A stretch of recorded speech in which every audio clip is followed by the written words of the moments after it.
Sí, ahora. Es que está tan borroso que no se ve el on de encendido. Bueno, buenos días a todos.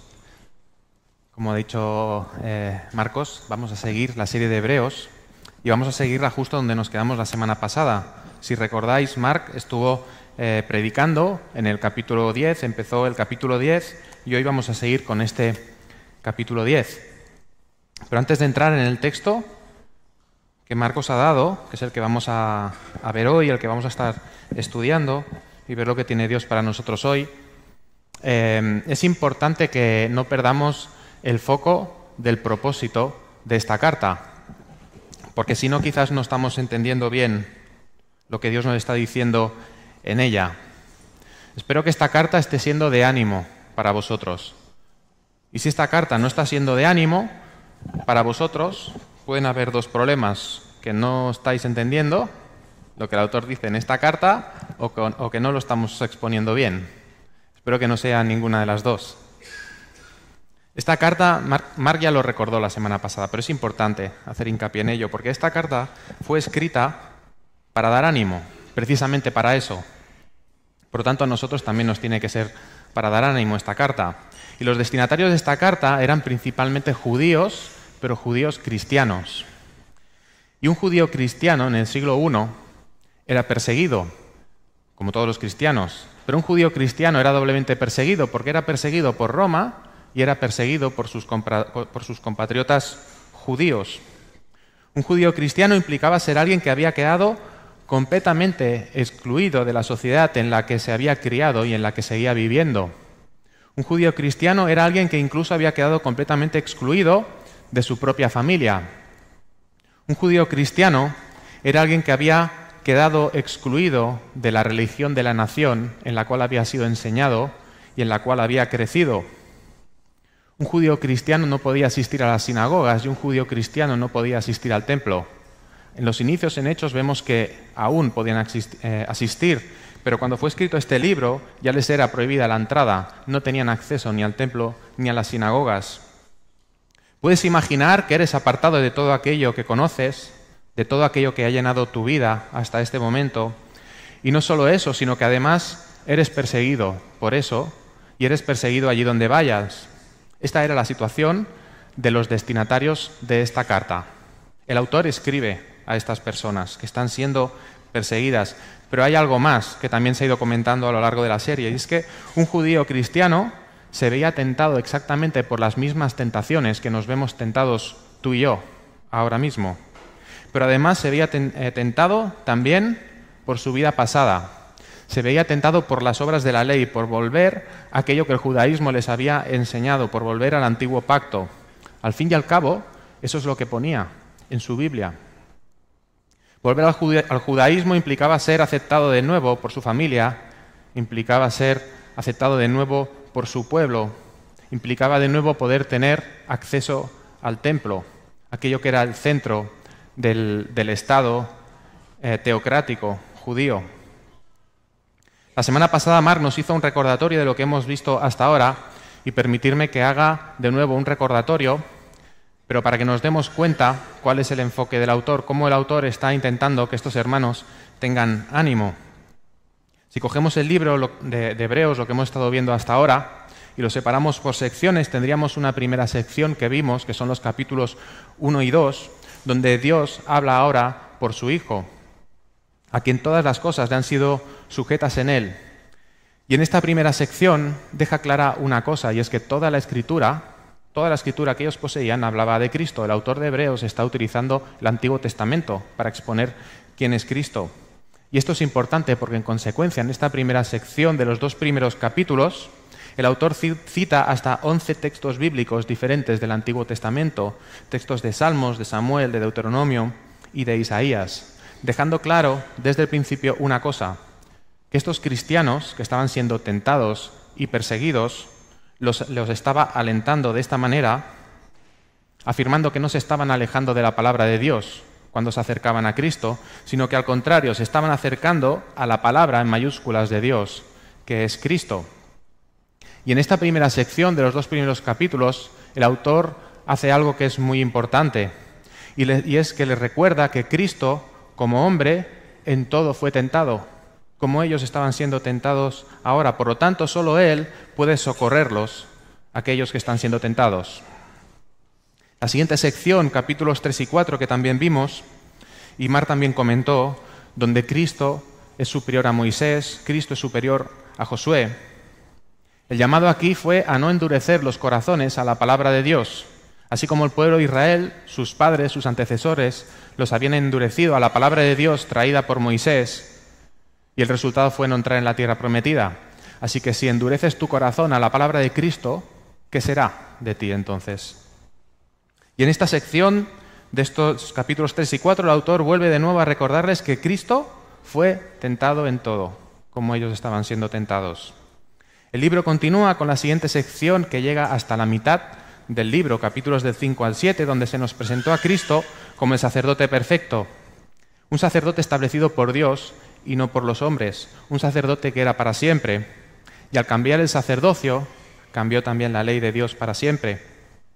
Y en esta sección, de nuevo, el autor les vuelve a recordar que Cristo fue sujeto a debilidad. Como ellos y como nosotros somos sujetos a debilidad en nuestro cuerpo, Cristo también lo experimentó de la misma manera.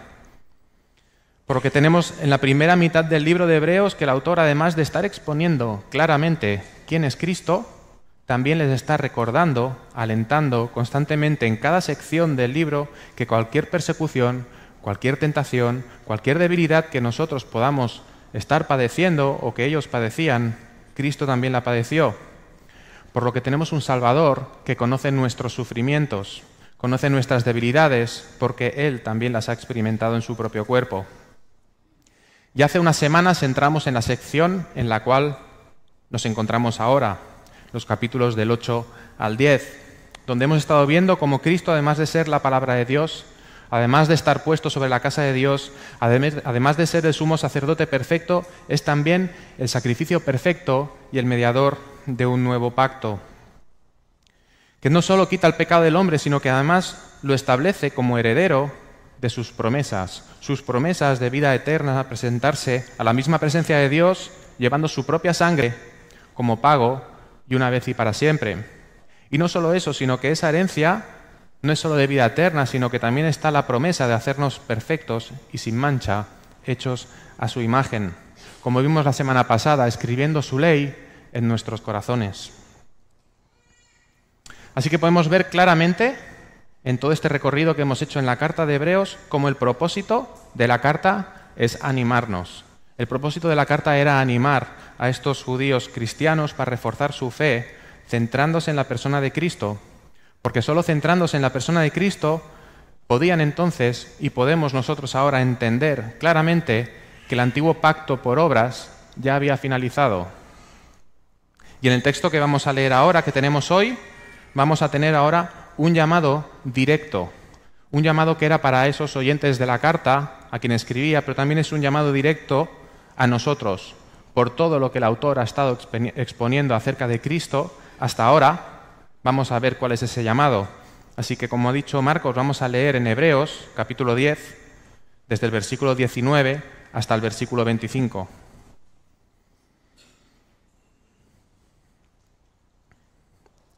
Dice: así que, hermanos, teniendo libertad para entrar en el lugar santísimo por la sangre de Jesucristo, por el camino nuevo y vivo que Él nos abrió a través del velo, esto es de su carne, y teniendo un gran sacerdote sobre la casa de Dios, acerquémonos con corazón sincero, en plena certidumbre de fe, purificados los corazones de mala conciencia y lavados los cuerpos con agua pura. Mantengamos firme, sin fluctuar, la profesión de nuestra esperanza, porque fiel es el que prometió.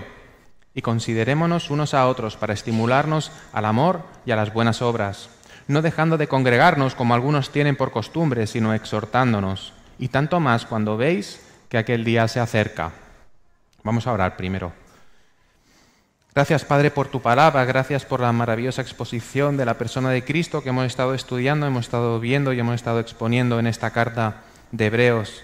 Te pido, Señor, que tu palabra penetre en nuestros corazones, Señor, como dice el propio libro de Hebreos, Señor, y que nos confronte, que nos anime, Señor, que nos que nos haga hacer ver más claramente quién es Cristo, lo que ha hecho por nosotros y por lo tanto la respuesta que tenemos que dar a ello. Te pido, Señor, que tú bendigas, Señor, tu palabra, que tú la bendigas en nuestros corazones, que tú hables, Señor, tanto a aquellos que hemos creído como a aquellos que no creen, Señor, para que sean palabras de vida eterna. Te lo pido en el nombre de tu Hijo, Cristo Jesús. Amén.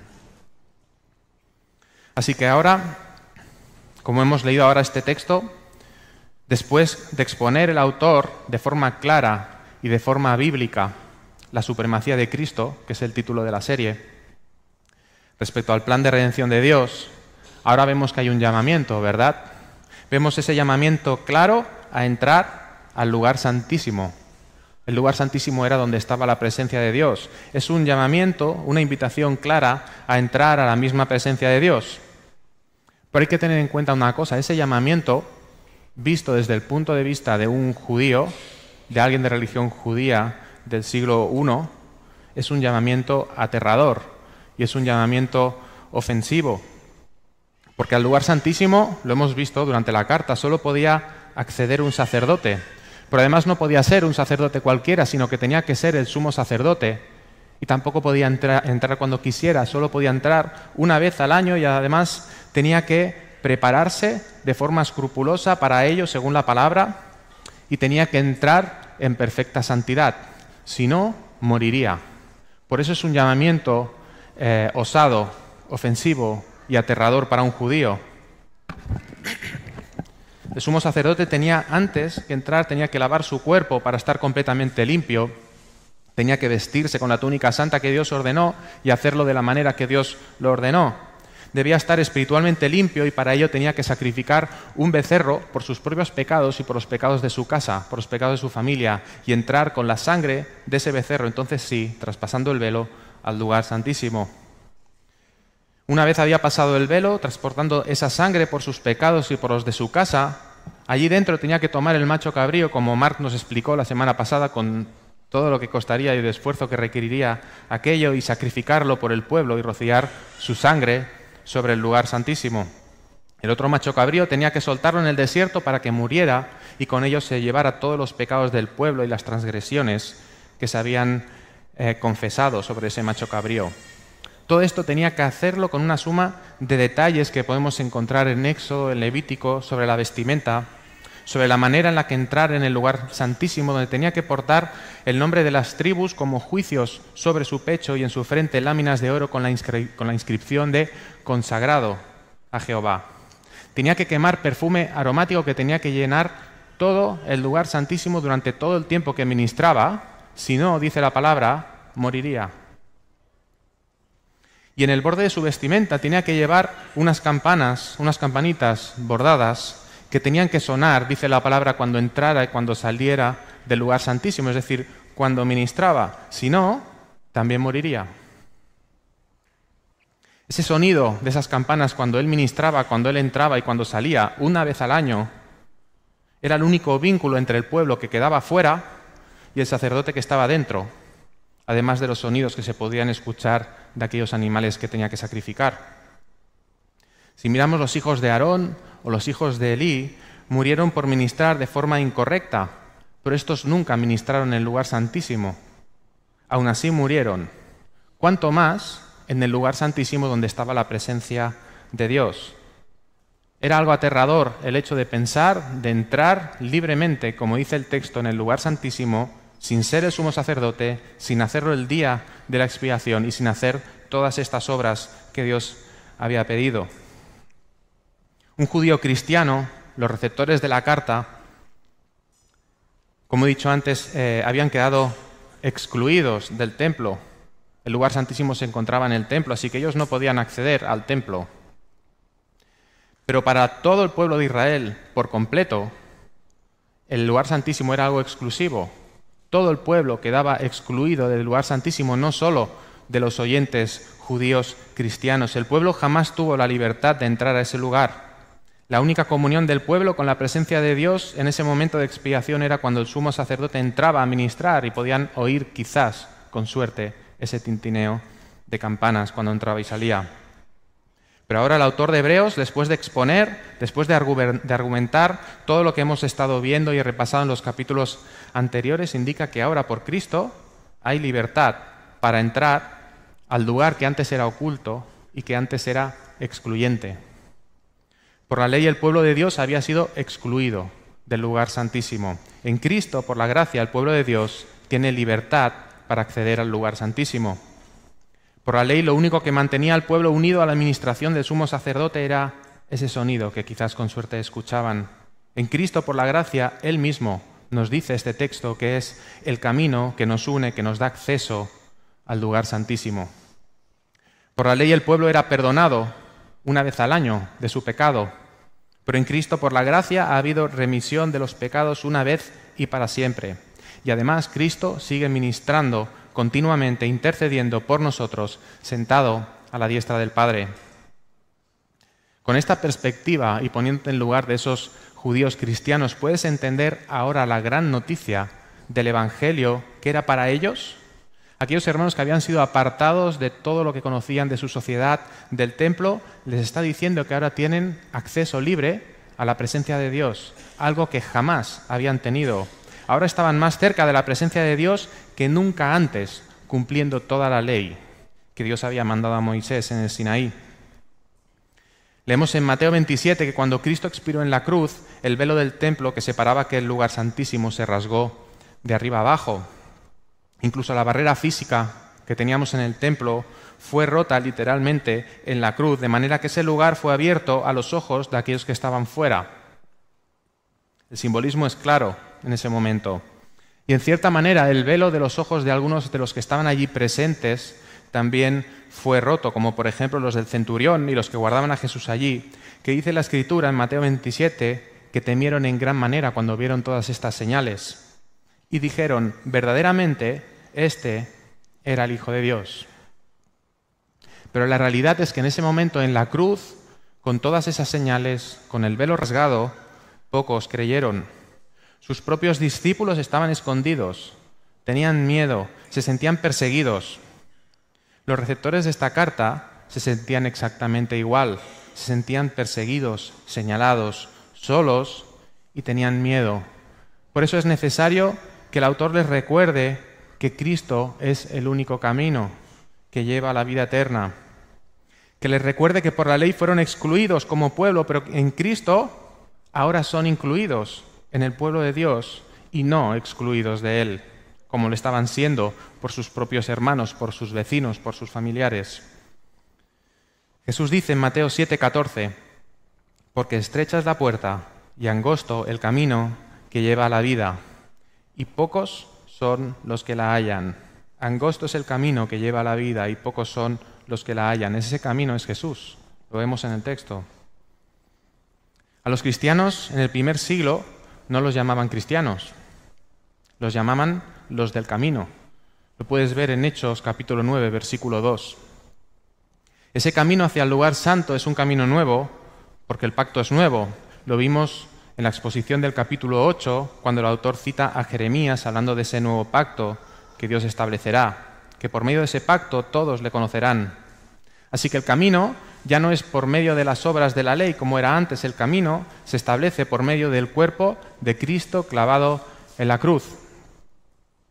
Así que ese es el nuevo velo que ahora mismo te separa de llegar a la presencia de Dios si es que aún no has empezado a caminar por ese camino que es Cristo. Aquellos que se acercan a la cruz de Cristo son libres de entrar a la presencia de Dios por medio de la sangre de Cristo, como dice este texto. Pero aquellos que se quedan delante de la cruz, contemplándola,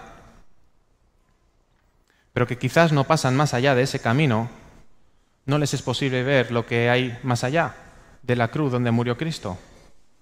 Estos son como el pueblo de Israel que se quedaba fuera del lugar santísimo. Quizás con suerte escuchaban el tintineo de las campanas del sumo sacerdote o el ruido de los animales que sacrificaba. Pero Cristo ahora te invita a acercarte a Él para que te acerques al reino de Dios y puedas ver con tus propios ojos la maravillosa visión que tenemos en Apocalipsis 5, donde se ve sentado en el trono al Cordero de Dios inmolado y que al mismo tiempo es el León de Judá que ha vencido. Hemos visto como en el antiguo pacto para acercarse a Dios requería de muchos esfuerzos. Piensa todo aquello que tenía que hacer el sacerdote para entrar solo una vez al año, muchas obras, se debía cumplir escrupulosamente la ley. Pero ahora tenemos la libertad, dice el texto, de acercarnos a Dios por ese camino que es Cristo. El libro más antiguo que tenemos en el Nuevo Testamento es el libro de Santiago, escrito antes que esta carta a los hebreos y escrito para la iglesia de Jerusalén. Así que algunos receptores de la carta de Hebreos serían los mismos receptores de la carta de Santiago. Y Santiago escribe a la iglesia de Jerusalén en el capítulo 1, versículo 25, diciendo: «Mas el que mira atentamente en la perfecta ley y aclara la de la libertad y persevera en ella, no siendo oidor olvidadizo, sino hacedor de la obra, éste será bienaventurado en lo que hace». El que mira atentamente en la perfecta ley, la de la libertad. Ya no nos acercamos a Dios por la ley del antiguo pacto, sino por la de la libertad que nos da Cristo. Y tenemos en los siguientes versículos del texto unos requisitos de cómo tenemos que acercarnos a Dios, porque libertad no significa acercarme como me dé la gana, eso no es libertad. La palabra original que utiliza el texto es parresía. En español aún existe esta palabra, la conservamos. No tiene exactamente el mismo significado, pero sí que conserva gran parte de ese sentido que tenía la palabra original. Y parresía en español tiene el sentido de hacer algo que a priori parece ofensivo, pero en realidad eso que puede parecer ofensivo, que es audaz, que es osado, resulta en algo grato y bueno para el receptor de esa acción. Así que entrar al lugar santísimo parecería en ese momento algo ofensivo, algo prohibido. Pero eso ahora en Cristo resultará en bendición, en lugar de resultar en muerte por medio del antiguo pacto. Esta es la libertad a la que se refiere el texto. A esto se refiere cuando habla el texto de libertad. No significa que podamos hacerlo de la manera que nos plazca. Hay unos preceptos para ellos. Los tenemos escritos en el texto. Dice: con corazón sincero, con plena certidumbre de fe, purificados los corazones de mala conciencia y lavados los cuerpos con agua pura. Y no se trata de cambiar unos rituales por otros o de cambiar unas obras para ahora sustituirlas por otras. El texto no está hablando de obras ni está hablando de rituales. El texto nos está hablando de una actitud y de un corazón determinado para poder acercarse a Dios, para poder traspasar ese velo y caminar por el camino que es Cristo. El primer rasgo que vemos es el corazón sincero, y la palabra original del texto original se refiere a un corazón verdadero. Nadie puede ver tu corazón, absolutamente nadie excepto Dios. Tenemos varios textos bíblicos que nos dicen que solo Dios puede ver el corazón. Incluso a nosotros mismos nos cuesta ver nuestro propio corazón cuando éste se desvía. Así que el acercarse a Dios no se basa en que tú te acerques a Él confiando en tu propio corazón. Fíjate lo que dice Proverbios 28-26. Dice: el que confía en su propio corazón es necio, mas el que camina en sabiduría será librado. Acercarse a Dios con un corazón sincero es acercarse a Dios tal como uno es. No puedes esconder tu pecado delante de Él. El llamamiento es acudir a Él para confesar tu pecado, para que seas lavado. Incluso acercarte a Él para que Dios te muestre tu pecado y seas lavado y perdonado por aquel pecado que ni siquiera aún conoces. El que camina en sabiduría, dice Proverbios, será librado. Aquel que no confía en su propio corazón. Esta libertad, esta parresía, la palabra original griega a la que se refiere libertad, requería, según la literatura, los filósofos griegos, de honestidad al hablar, aunque ésta pudiera ser dura. Pero además el concepto griego requería que el oyente recogiera gratamente esa palabra que podía haber sido dura, incluso ofensiva. Así que la invitación es doble. La invitación es a entrar al lugar santísimo, a hacer que aquello que antes era prohibido, que podía ser ofensivo, pero la invitación al mismo tiempo es a que Dios nos hable a nosotros y que Dios nos muestre nuestro propio pecado, para recibir esa palabra de Dios gratamente, de manera que podamos arrepentirnos de Él. Acercarse a Dios con un corazón honesto, sin motivaciones ocultas, sin nada que esconder, sin nada que disimular. Si lo único que hay en tu corazón es pecado, entonces acude a Dios con lo que tienes para que Él pueda transformar ese corazón. Y como expuso Mark la semana pasada en el versículo 16 de este mismo capítulo, para que Dios quite tu pecado y lo sustituya por su ley, escrita ahora en tu corazón. El segundo requisito para acercarse a Dios es acercarse en plena certidumbre de fe, dice el texto. Y una traducción más literal del original sería algo así como plena convicción de confianza o plena convicción de fe. Cuando hablamos de la fe bíblica hay personas que piensan en fe ciega, pero la fe bíblica nunca, jamás es fe ciega. La fe bíblica está basada en hechos y promesas que encontramos en la palabra de Dios. La fe bíblica está basada en evidencias que encontramos en su palabra. Así que tiene que ser la propia palabra de Dios la que nos tiene que llevar a esa certidumbre de la que habla el texto, a esa convicción necesaria para acercarnos a Dios. Es precisamente lo que ha estado haciendo el autor de Hebreos durante todos estos capítulos. Es precisamente lo que hemos estado exponiendo durante todas estas semanas, tomando la palabra de Dios y presentando las evidencias bíblicas, mostrando cómo las promesas bíblicas se cumplen todas ellas en la persona de Cristo. Pero la convicción no puede ir sola. Además tiene que haber confianza o fe, que serían sinónimos. Tú puedes estudiar la palabra de Dios, tú puedes escudriñar en ella aquellas promesas, aquellas verdades que encontramos en la palabra de Dios y llegar a la plena convicción de que Jesús es el Hijo de Dios, afirmando lo mismo que afirmó el centurión delante de la cruz. Pero lo que no puedes hacer por ti mismo es tener fe bíblica, la fe que se requiere para entrar a la presencia de Dios. Tú no puedes generar en ti mismo fe salvadora. Hay un predicador conocido que hace muchos años decía una frase y afirmaba lo siguiente respecto a las iglesias. Decía, en las iglesias hay muchos convencidos, pero pocos convertidos. Y precisamente lo que diferencia la convicción de la conversión es la fe. En una hay fe y en la otra no hay fe. Puede haber convicción y no tener fe, pero si hay conversión, hay convicción y hay fe, las dos juntas. Y la fe es un don que da Dios. Y ese don, nos dice la propia palabra, que es dado precisamente por la propia palabra de Dios. O por medio, ese es el medio que Dios utiliza. Así que esta segunda actitud con la que acercarse a Dios realmente es un llamado a buscarlo a Él en su palabra. Porque en la palabra de Dios es el lugar en el que vamos a encontrar la convicción, la certeza, la confianza y la fe por medio del Espíritu Santo para acercarnos a Cristo. Y el tercer requisito que tenemos en el texto con el que acercarnos a Dios es purificados los corazones y lavados los cuerpos con agua pura. La palabra original, que aquí tenemos traducida por purificados, literalmente significa rociados. Rociados nuestros corazones. ¿Rociados con qué? Si fuéramos judíos del siglo I, seguramente lo entenderíamos a la primera a la que se está refiriendo el autor. El autor está apuntando a ritos en la ley de Moisés, ritos respecto al antiguo pacto, ritos respecto al sacerdocio que encontramos en Éxodo, que encontramos en Levítico. Y si el texto nos está hablando de entrar al lugar santísimo por la sangre de Jesucristo, entonces ¿de qué es rociado ese corazón? Pues de la sangre de Jesucristo. Lo vemos en el propio contexto.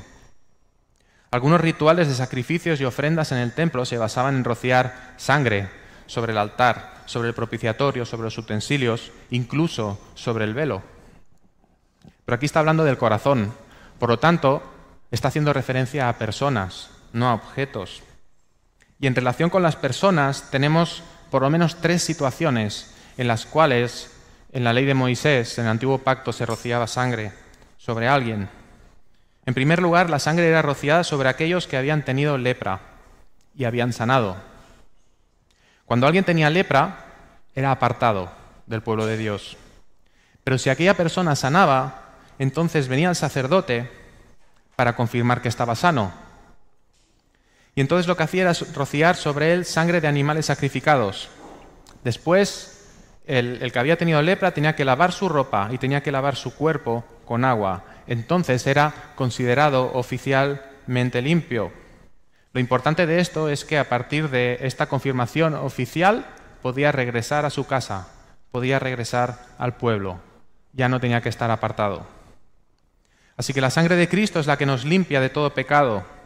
Somos lavados por su Espíritu Santo para que seamos declarados limpios y podamos ser introducidos al pueblo de Dios. Y por lo tanto tener acceso al lugar santísimo por esa sangre de Cristo. El pecado era nuestra lepra, pero por la sangre de Cristo hemos sido declarados limpios por nuestro sacerdote, que es Cristo. Ya no estamos excluidos del pueblo de Dios, ya no estamos fuera, apartados, sino que nuestro sacerdote, al habernos declarado limpios, nos ha incluido en su pueblo, en el pueblo de Dios. Así que la sangre de Cristo rociada sobre nuestros corazones, en primer lugar, nos limpia y nos incluye al pueblo de Dios.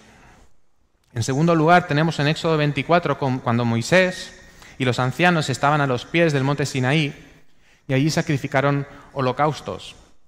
Moisés tomó 2 tazones con esa sangre de los animales sacrificados y roció la mitad de la sangre sobre el altar. Y la otra mitad nos dice el texto que la roció sobre el pueblo. Y entonces Moisés dijo: «He aquí la sangre del pacto que Jehová ha hecho con vosotros». Así como esa sangre fue rociada sobre el pueblo como señal del antiguo pacto, la sangre de Cristo es rociada ahora sobre nuestros corazones como señal del nuevo pacto. Es lo que hemos estado viendo en los capítulos 8 y 9 de Hebreos. Así que en segundo lugar, la sangre de Cristo rociada sobre nuestros corazones nos confirma que estamos incluidos en el nuevo pacto. Y en tercer lugar, vemos en Éxodo 29 la consagración de Aarón y la consagración de sus hijos como sacerdotes, y a partir de ahí empezó la consagración de toda la tribu de Leví al sacerdocio. Y en el capítulo 29 podemos leer que tanto Aarón como sus hijos primero fueron lavados y después sacrificaron un carnero. Esa sangre fue rociada sobre el altar y también fue rociada sobre Aarón y sobre sus hijos. En el versículo 22 de este capítulo 29 de Éxodo dice que ese cordero que sacrificaron, del cual después rociaron su sangre sobre Aarón y sobre sus hijos, es llamado el cordero de consagración. De esta manera la sangre de Cristo rociada sobre nuestros corazones nos consagra para sí mismo. Somos suyos. Ahora nuestra vida está dedicada a Él y el Espíritu Santo es el que sella en nosotros esta salvación y esta consagración. Ser consagrado es sinónimo de ser santo. La semana pasada leíamos en este mismo capítulo, en el versículo 10, lo siguiente. Dice: «En esa voluntad somos santificados mediante la ofrenda del cuerpo de Jesucristo, hecha una vez y para siempre». Así que la sangre de Cristo rociada sobre nuestros corazones nos consagra, nos santifica para Él, para siempre. Así que somos llamados a entrar a la presencia de Dios con un corazón honesto, en arrepentimiento, con plena convicción de nuestra fe por medio de su palabra y con nuestros corazones y cuerpos limpios y consagrados en el nuevo pacto por medio de su sangre. Así que por todo esto somos llamados a mantenernos firmes en la profesión de nuestra esperanza, porque el que prometió estas cosas es fiel y por tanto las cumplirá. Versículo 23 de este texto. Y el texto dice sin fluctuar. El original se refiere a algo que se mantiene recto, que se mantiene estable, que no se tuerce, que no se tambalea, independientemente de si es golpeado por doctrinas diferentes, por vientos de confusión o si es perseguido. Se mantiene recto y no se inclina, no se tuerce, no tambalea. El llamado es a mantener firme la confesión pública de nuestra fe, como leemos en el... Creo que se ha ido, sí. La confesión pública de nuestra fe es el bautismo. Ese día declaramos que seguíamos a Cristo porque Él nos había salvado primero. Este era el llamado para los hermanos receptores de esta carta, a pesar de toda la persecución que estaban sufriendo. Por eso mismo el autor les ha ido recordando, como he recordado al principio, en cada sección, que todo lo que ellos están padeciendo Cristo lo padeció también. Y Cristo se mantuvo firme hasta el final, hasta su muerte, hasta la cruz. Ahora bien, tener un corazón sincero, tener plena convicción de fe, tener un corazón consagrado a Dios y mantenernos firmes además sin tambalearnos, pase lo que pase, se puede ver como algo tan difícil de conseguir como era entonces seguir todas aquellas normas y todas aquellas leyes ceremoniales. Para alguien, todo esto se le puede hacer cuesta arriba, se puede ver como algo muy complicado de conseguir. Pero recordemos que el propósito de la carta es dar ánimo, no es cargarnos. Así que recuerda que la buena noticia es que el tener un corazón sincero, verdadero y honesto depende de Cristo. Depende de que Cristo cambie tu corazón por medio de su Espíritu Santo, que Él escriba su ley en tu corazón. Tener plena certidumbre de fe depende de la fe que por Cristo recibas como don mediante el Espíritu Santo. Tener un corazón purificado, consagrado y santo depende también de Cristo por medio de su sangre y de la obra del Espíritu Santo. Y que te mantengas firme en tu esperanza, pase lo que pase, depende también de la obra intercesora de Cristo delante del Padre y de la obra intercesora también del Espíritu Santo, que según Romanos 8:26 intercede también por nosotros. Así pues, si el camino para llegar al Padre es Cristo, y si los requisitos para acceder a ese lugar dependen de Cristo, creo que la enseñanza es clara. Ven a Cristo. No busques en otro lugar, porque no podrás llegar al Padre si no es por medio de Cristo. Los dos últimos versículos de esta sección parecen cambiar de repente el enfoque, incluso la temática, porque estamos hablando de cómo entrar al lugar santísimo, estamos hablando de cómo llegar al Padre por medio de Cristo y de qué manera tenemos que empezar a caminar por ese camino, y ahora parece que el autor cambia y empieza a hablar de cómo comportarse con los hermanos. Pero si prestamos atención al principio de este capítulo 10, podemos ver que el autor había empezado a hablar acerca de la ley. Así que todo el capítulo está enmarcado dentro de la temática de la ley. Y un judío en el siglo I tenía muy claro en qué consistía la ley. En Mateo 22:35 tenemos el ejemplo. Están allí unos fariseos con Jesús y entre ellos hay uno que es un intérprete de la ley, precisamente. Y le pregunta a Jesús que cuál es el énfasis de toda la ley. Y Jesús le contesta: amarás al Señor tu Dios con todo tu corazón y con toda tu alma y con toda tu mente. Este es el primero y grande mandamiento, y el segundo es semejante: amarás a tu prójimo como a ti mismo. De estos dos mandamientos depende toda la ley. Así que un judío podía ver claramente la ley dividida en estos dos grandes bloques: los 5 primeros mandamientos respecto a Dios y los 5 últimos mandamientos respecto al prójimo. Y según las mismas palabras de Jesús, todo el resto de la ley, toda la ley ceremonial, todos los rituales, toda la ley civil se basaba en eso, en relación a Dios y en relación al prójimo. Así que los judíos originales podían ver en estas enseñanzas, en estos versículos de este texto, también esta división.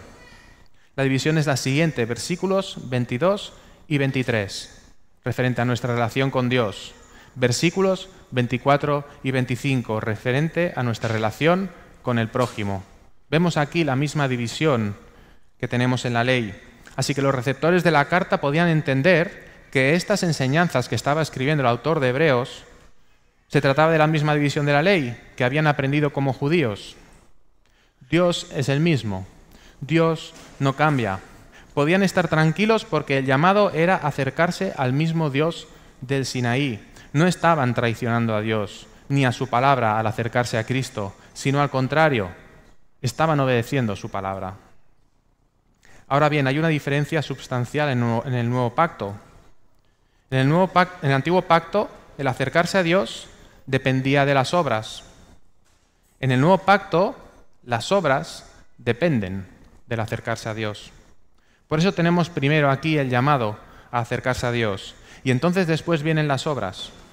Viene el amor con los hermanos y vienen las buenas obras, porque lo segundo tiene que ser consecuencia de lo primero y tiene que depender completamente de que te hayas acercado primero al lugar santísimo. Si lo hacemos al revés, si nos volcamos primero en las obras, lo que estamos haciendo es volvernos atrás en la ley. Estamos haciendo exactamente aquello que estos hermanos estaban siendo tentados, a volver a una ley por obras, unas obras que intentaban acercarse a Dios, pero que nunca lo conseguían. Estaríamos siendo exactamente como los receptores de la carta, teniendo la misma tentación que ellos. La invitación al amor y a las buenas obras que tenemos en el texto, se utiliza la palabra original en griego, de la cual se deriva hoy en nuestro idioma, en español, paroxismo. Y paroxismo es una estimulación máxima, es como una especie de éxtasis. Así que el llamado es a estimularnos al máximo, al amor y a las buenas obras. Y esto, si lo pensáis bien, debería ser una consecuencia natural. Porque si primero hemos estado en la presencia de Dios, si hemos entrado al lugar santísimo, ¿cuál tendría que ser la consecuencia en obras de haber estado en la misma presencia de Dios? Amor máximo y buenas obras al máximo. Esa tendría que ser la consecuencia. Somos llamados a acercarnos a Dios por medio de Cristo, con un corazón sincero, con plena certidumbre de fe, y purificados y lavados nuestros corazones. Y en relación con el prójimo somos llamados a exhortarnos sumamente al amor y a las buenas obras, como consecuencia de haber conocido a Dios y que Él haya producido fruto en nosotros. Pero siempre estando vigilantes de que no sea al revés. Que no busquemos a Dios por medio de las obras, como ocurría en el Antiguo Pacto, porque es fácil sentirse bien haciendo buenas obras. Entonces, lo que estaríamos haciendo es menospreciando a Cristo mismo. Las obras no son el camino, Cristo es el camino. Y las obras no son el fin es la gloria de Dios por medio de Cristo. Por último, el texto finaliza con animarnos y exhortarnos los unos a los otros a no dejar de congregarnos. Y puede parecer que después de haber empezado la enseñanza de este texto con la gracia, ahora acabe con las obras, porque congregarse y exhortarnos a congregarnos puede parecer obras. Pero de nuevo tenemos que contextualizar la situación. Estos hermanos estaban siendo perseguidos, así que para esconderse estaban dejando de congregarse, porque eso les exponía a estar perseguidos. No es que se dejaran de congregar por pereza espiritual como podemos hacer nosotros, sino que en muchas ocasiones lo hacían por necesidad, por miedo. La palabra original en este texto que habla de reunirse o de congregarse, no habla de reunirse para compartir una comida o una charla con los hermanos. La referencia de la palabra original es claramente litúrgica. Se refiere a congregarse en el culto, a reunirse para tomar la Santa Cena del Señor en comunidad, para orar en comunidad, para cantar alabanzas al Señor en comunidad, para escuchar la palabra del Señor en comunidad. La exhortación a reunirse para celebrar el culto del Señor no es otra cosa que volver al principio de la enseñanza de este texto. Es invitar de nuevo a venir a la presencia del Señor, porque mientras estemos aquí, la manera en la que tenemos de acceder a la presencia del Señor como comunidad es así, mediante el culto. En el culto congregacional es cuando oramos en comunidad y nuestras voces ascienden al trono de la gracia para recibir el oportuno socorro. En el culto congregacional es donde nuestras voces expresan la alabanza de nuestro corazón, que ascienden como sacrificio agradable a Dios por medio de Cristo hasta el lugar santísimo, como expresa y veremos más adelante en Hebreos 13:15. En el culto congregacional es donde escuchamos la misma voz de Dios, que es proclamada desde su trono, escuchada por su palabra y recibida en nuestros corazones por medio del Espíritu Santo. Y mientras caminamos y avanzamos en nuestra vida por el camino que es Cristo, donde un día, cuando Él nos llame a su presencia, literalmente entraremos, y no figuradamente, al lugar santísimo, a la morada celestial de Dios, donde veremos cara a cara al Cordero de Dios sentado en el trono, intercediendo por su pueblo. Las puertas del cielo son abiertas y pasaremos por ellas a nuestra morada celestial. Mientras tanto, el texto nos llama a aferrarnos firmemente a sus promesas, porque fiel es quien las prometió. De manera que ni la persecución, ni la mentira, ni la apostasía pueden apartarnos de Cristo, porque sin Cristo no hay camino, sin Cristo no hay sacrificio acepto, sin Cristo no tenemos intercesor, sin Cristo no tenemos redentor, sin Cristo no tenemos resurrección y sin Cristo no tenemos herencia. Para acabar, en la literatura, y en especial en la literatura hebrea, tenemos un recurso literario que sirve para enfatizar o para enmarcar ideas importantes. Este recurso consiste en enfatizar una idea importante mediante la propia estructura del texto o mediante la propia estructura de todo un libro, de modo que el texto se estructura de manera de que esa idea principal quede centrada y quede resaltada por la propia estructura del texto. Como hemos visto y como hemos repasado, el tema central del libro de Hebreos es la figura de Cristo. Pero si tomáramos el libro de Hebreos y lo expusiéramos en una hoja apaisada, en horizontal, de manera que pusiéramos todos los capítulos en columnas ordenados del 1 al 13, tendríamos que en el centro de esa hoja estaría el capítulo 7. Nos quedarían 6 capítulos a un lado y 6 capítulos al otro lado. Si ahora cogiéramos esa hoja y la dobláramos por la mitad, veríamos que los 6 capítulos a un lado y al otro se tocan, ¿verdad? De manera que nos quedarían emparejados el capítulo 1 con el capítulo 13, el capítulo 2 con el capítulo 12 y así sucesivamente. Estamos en el capítulo 10. Al doblar esa hoja, su parejo sería el capítulo 4, ¿verdad? El 10 con el 4. En el libro de Hebreos tenemos 2 invitaciones a acercarnos a la presencia de Dios. Esta es una, la que hemos leído en este capítulo 10, acercarnos teniendo libertad para entrar al lugar santísimo, acercarnos con un corazón sincero por medio de la sangre de Cristo. ¿Sabéis dónde está el otro versículo que nos anima a acercarnos a la presencia de Dios? En el capítulo 4, en su capítulo parejo. Dice en el capítulo 4, que ya vimos en su momento, versículo 16, acerquémonos, pues, confiadamente al trono de la gracia para alcanzar misericordia y hallar gracia para el oportuno socorro. De manera que si cogemos esa hoja donde tenemos todo el libro de Hebreos y lo doblamos, en los capítulos que se tocan, 10 y 4, tenemos esa invitación a acercarnos al trono de la gracia, a acercarnos a entrar al lugar santísimo. Pero justo por donde hemos doblado la hoja, tenemos el capítulo 7, el capítulo central, donde nos habla de Cristo como sumo sacerdote, según el orden de Melquisedec. Si tenemos en el capítulo 4 y en el capítulo 10 las invitaciones, en el capítulo 7 en el centro tenemos la razón de por qué acercarnos al lugar santísimo, al trono de gracia. Dice capítulo 7, versículo 25, por lo cual Cristo puede también salvar perpetuamente a los que por Él se acercan a Dios. El propósito de que te acerques al trono de la gracia, el propósito de que entres al lugar santísimo, en el centro está la salvación que Cristo quiere ofrecerte.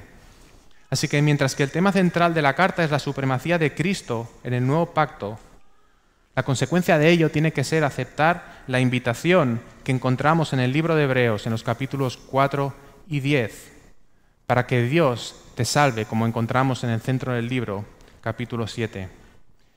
Y esta clara invitación requiere respuesta. Así que no te quedes fuera, a las puertas del lugar santo, escuchando las palabras de Dios como un leve susurro, como el pueblo de Israel cuando se quedaba fuera del lugar santísimo, escuchando ese leve tintineo de campanas que lleva el sacerdote, o como el centurión que estando delante de la cruz declaró que verdaderamente Cristo era el Hijo de Dios, pero no fue más allá de la cruz, se quedó delante. Ven y entra a la presencia de Dios. Levanta tu voz en oración sincera hasta su trono y busca en su palabra cómo adentrarte por el camino que es Cristo, porque las puertas del cielo se abren para ti si vienes a Cristo. Apocalipsis 22, 17 dice, y el que tenga sed, venga, y el que quiera, tome del agua de la vida que es Cristo gratuitamente. Amén. Que el Señor os bendiga.